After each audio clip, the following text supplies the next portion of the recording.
you're both sitting out spring, so that's why we get to talk to you, which is good for us, but probably not the best for you. How's everyone feeling physically?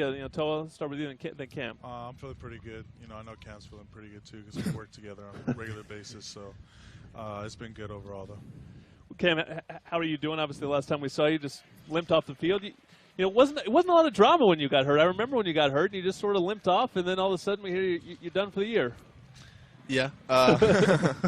No, I didn't want to make it too big of a deal. I just next day just take care of it and push through it and get better. How's the rehab process been for you? So far, so good. It's a grind every day.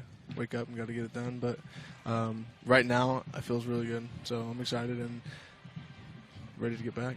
Joe, talk to me a little bit about the injury situation, because I know when it first happens, you go through surgery and all that other kind of stuff.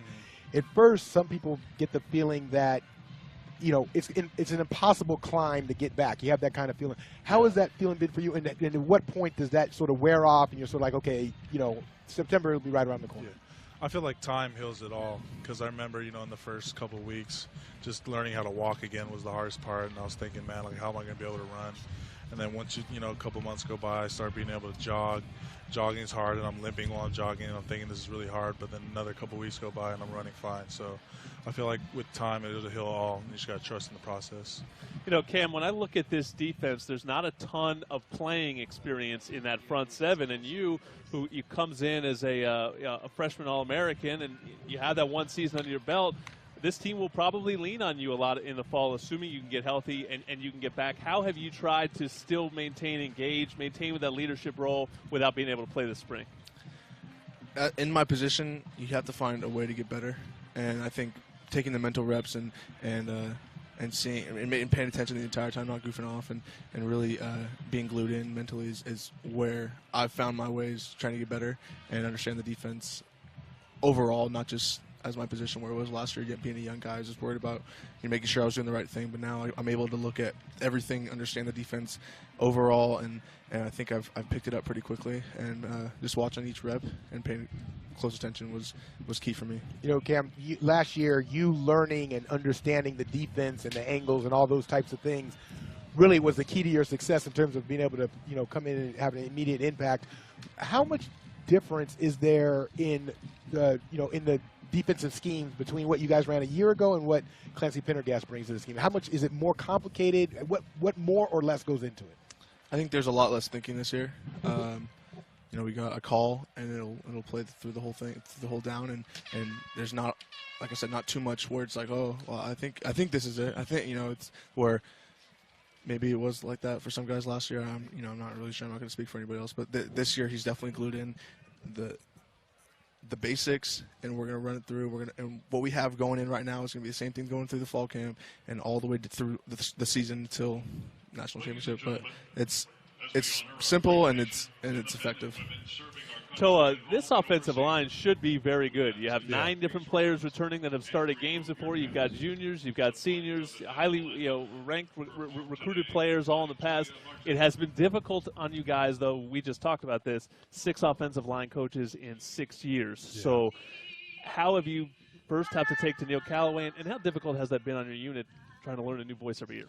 Yeah, it's definitely been difficult because it feels like, even the veterans have to adjust every year to new calls and stuff like that. But I feel like with Coach Callaway, I feel like we're going to have a stable guy and a guy that's going to be here for a couple more years.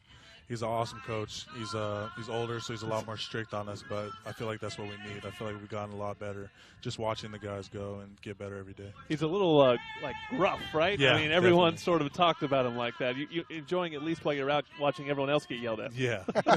My time will come soon. And that's sort of the one thing that is sort of the makeup of him. And offensive line coaches typically are the hardest coaches to deal with just because of the nature of the position. Yep. What works for you guys being, this 2016 generation of football player? Is it a tough, hard-nosed coach that's going to ride you, or is it one of those guys that, hey, Toa, let's work together type of thing? I feel like we've had both in my past 2 years. So having Coach Callaway on us and riding us, I feel like that's the best because we have to lead this team from that position, and we're the most experienced group, so I feel like we need that.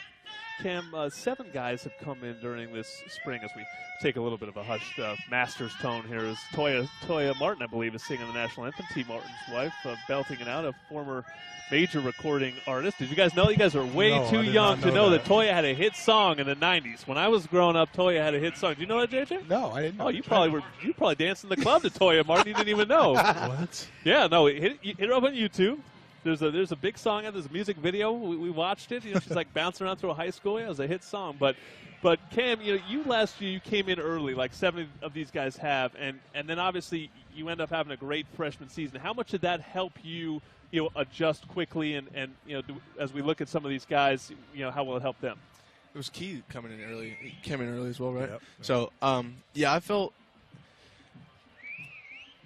you have to find an in-between where you have the confidence and knowing that you should be here and you belong here, because that's when you see some people who are timid and feel like, oh, these guys are, you know, this is USC, you know. But I had talked to Matt Fink a little bit, and I said, really walk out there and know that you belong here. You don't shy away from anything. You know, there's a time and a place, and you'll earn your role, and you know who you will be. But really walk in there and have some confidence in knowing that you can play with these guys. And I think that was key for me, and you got to learn every day and get better every day. It's not, you can't take steps backwards. You got to move forward every day, and I think these guys are doing a really good job. I've learned just watching Wale from day one to now is light years. He's gotten so much better, which I'm glad he's a part of our team. I feel like also it's just that, you know, you got to know that this is football. You've been playing this since, you know, however long you've been playing it, but, like, nothing's changed. You know, it might have got a little faster pace. Everyone's stronger and faster, but you just got to remember it's football. And I feel like for me and Cam, it was kind of the same situation how we started.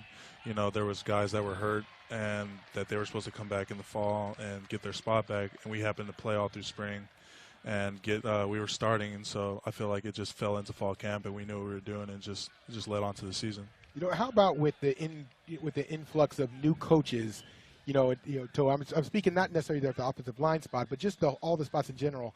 How much new energy does it bring some guys? Because let's say a guy, if I was second team last year, and it was the same head coach, but some different coaches at positions. Now all of a sudden I get a new position coach.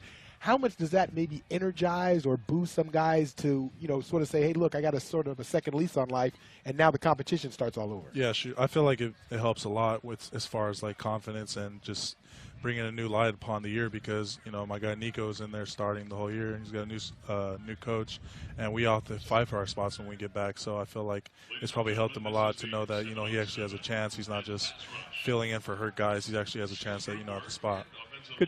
Did you almost have to laugh last year at how many centers you guys ended up going through? I mean, it's always like one position every year, right? It was kind of ridiculous, honestly. I mean, I don't know if I would laugh because people really got seriously hurt, but it was just unreal.